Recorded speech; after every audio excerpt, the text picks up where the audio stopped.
right, now to this story that's got heat yet again. People are losing their jobs this morning. This after a federal agency spent almost $1 million in taxpayer money in Las Vegas, resulting in images like this one. The GSA official at the heart of the scandal has now left the agency. That's Jeff Neely, seen here when he was living it up on the taxpayer dime. And California Congressman Jeff Denham's a Republican with me out of San Francisco. Good morning, sir, to you there in California. Good morning. Thanks for having me back. You have called for major reforms to put a stop to this kind of waste. Where in the world do you begin? Well, I think the first thing you've got to do is create transparency. I mean, this is an agency that's got a $10 billion slush fund that's outside of Congress, it's outside of appropriations, and we just want the American public to be able to see how this money's being spent so we know when these lavish vacations go on, we're able to identify them and hold those accountable. Okay, but this gentleman worked out of California, so he was a regional director. And what the Washington Times reported this week is that there could have been about a dozen other leading members of the agency out of Washington who were also there in attendance. What's that tell you? Not only in attendance, but should be fired as well. And the question really is, why is the administration keeping all of these individuals on?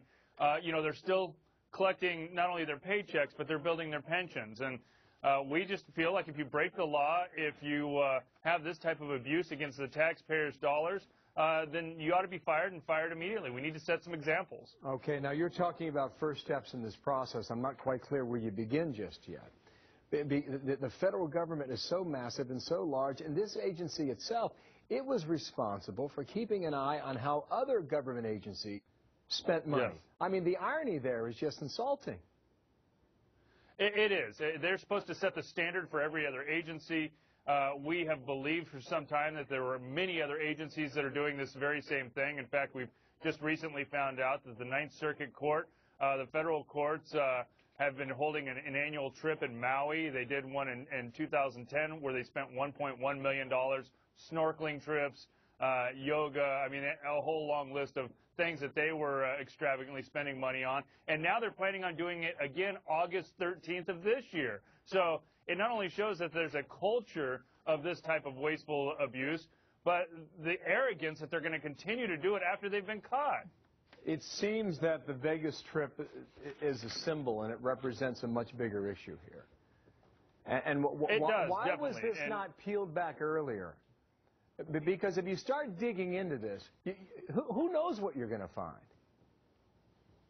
No, absolutely. And this went all the way up to the top. The administration, the president's handpicked people knew about this, and they have let it go on for the last several years. And so we're not only demanding the audits, but we're going to continue to dig to find out how many more of these happen in GSA, how many happen outside of GSA, and how many millions are being spent across the nation in many different agencies. To that point, you have said the outrageous cycle of fraud, waste, and abuse within GSA is not limited to any one person.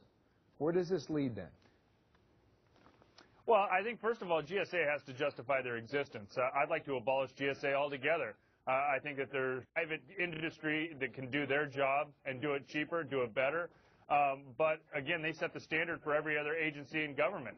So, we need to not only figure out how deep this goes, but we need to put a stop to it altogether. So stop all conferences. It's almost like the GSA is the official auditor. You would have private industry handle that. We'll see how far you get on that. Jeff Denham, thank you for your time. Out of California. My pleasure. Today. Thanks for having me. You bet. 19 minutes past the hour now.